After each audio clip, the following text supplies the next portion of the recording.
Hello, welcome to another video on heliopsychology with me, Anani Kelly, PhD.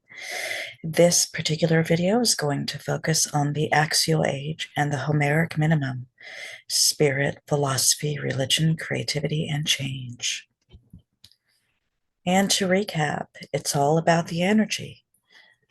Our hearts and brains are organs of energy, producing an electromagnetic field made possible by endogenous ferromagnetic particles.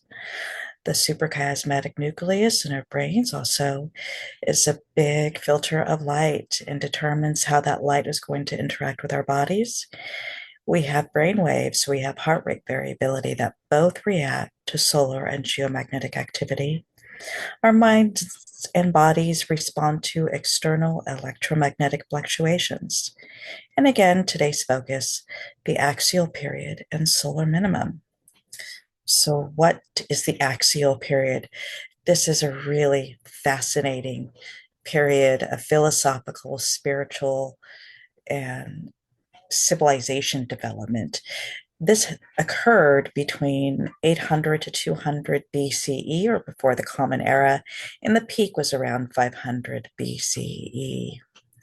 So, this was a period of time that saw synchronous philosophic, spiritual, and religious development across different geographic regions.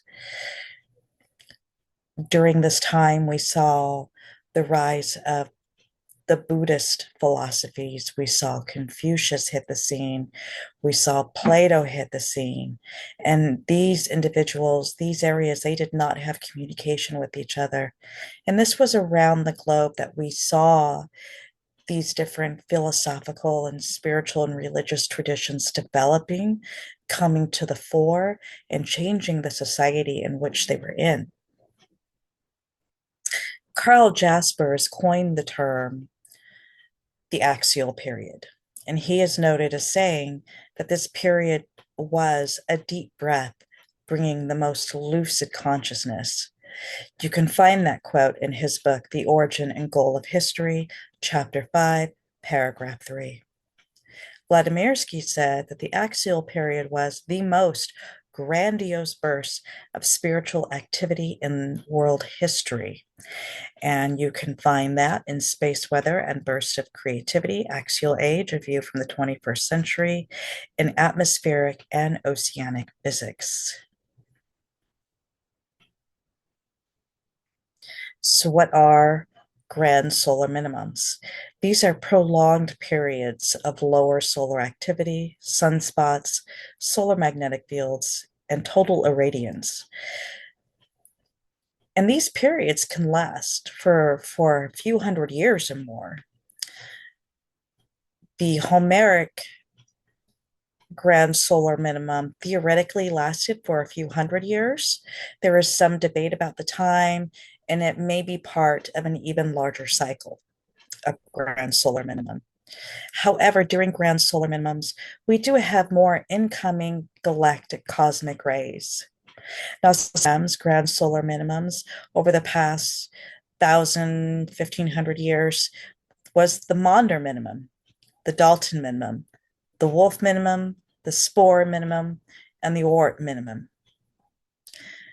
And again, the axial age solar minimum was the Homeric minimum, named after the Greek Homer.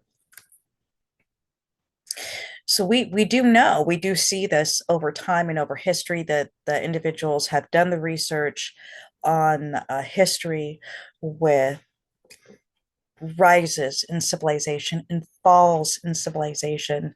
Time and time again, there is a grand solar minimum associated with rises in civilization, with rises in spirituality, with rises in philosophy and mathematics. So the Homeric minimum began around 800 BCE and lasted for 200 years, coinciding with the axial period. And as I said, it may have been part of a larger grand solar minimum.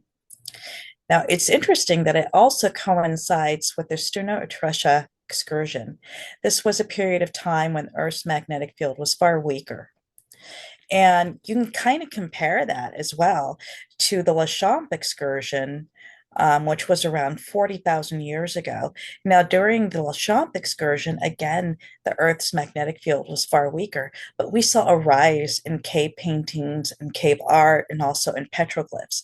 So every time there is this huge alteration to our electromagnetic environment, there is an alteration in human consciousness, not just the individual, but as a whole. Large changes in the sun and earth have effects not just for the individual, for the entire human species, collectively in societies and cultures. So, again, the rise and fall of civilization, the rise and fall of these really dynamic parts of the human being, of peace, of longevity, of spiritual growth, of mathematics, are associated with minima. And the maximums, the ground solar maximums, the opposite of that, is associated more with anger and violence. So less solar flex means a more stabilized central nervous system, autonomic nervous system, and peripheral nervous system, which means that your psyche, your brain, your thought, your behavior is going to be calmer. You're going to have more room to think. You're going to be less anxious, less angry. You're going to be more creative, more peaceful, more open to enterprise. And you'll probably be more open to spiritual endeavors or religious endeavors. As I said, solar maximum are more associated with anger and violence, revolutions, homicide, and acts of terrorism.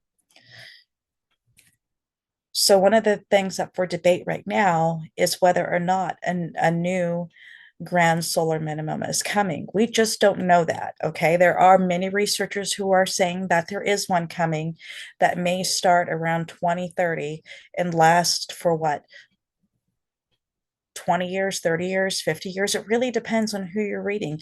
But there's also other researchers who believe that a grand solar maximum is coming.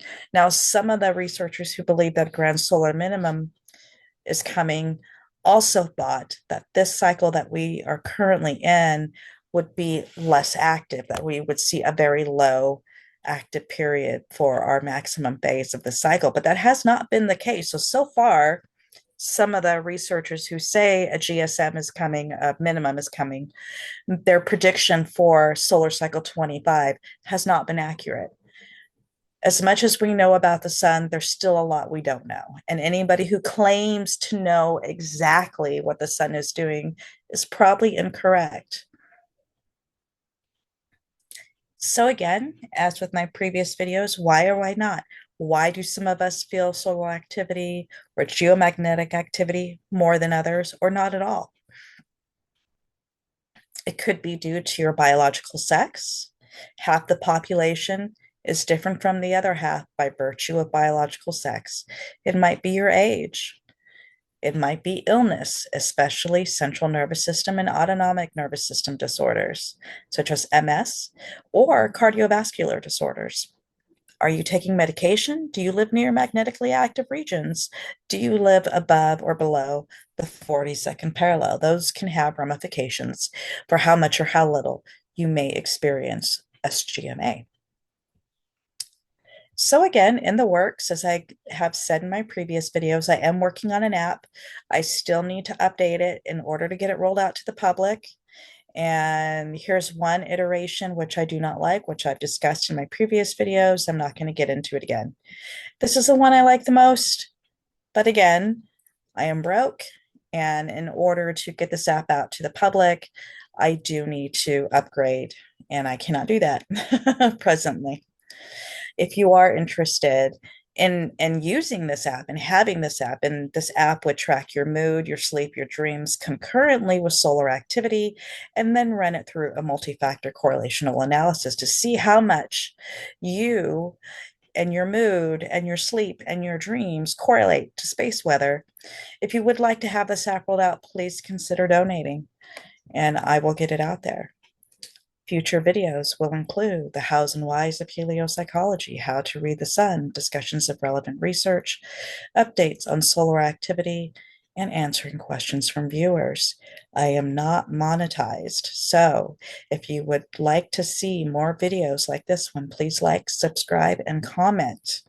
If you would like to collaborate on a research project, which would be research of psychology in space weather, religion in space weather, biology and space weather, contact me through YouTube's messaging service or through my personal email, dr_helio@mail.com. And if you would like to support my channel, consider donating.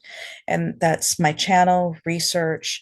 I'm also slowly getting ready to write a book based on my dissertation, which will have some of this information, but a lot more in it. It's just taking time because I did get really sick after I finished my dissertation after I finished my PhD. And I did mention that in my previous videos. I had a really bad sinus infection and it's terrible, but I am getting better. But anyway, if you would like to support my channel and research, please donate via Venmo, Dr_Helio. And again, thank you for watching, and we'll see you in the next one.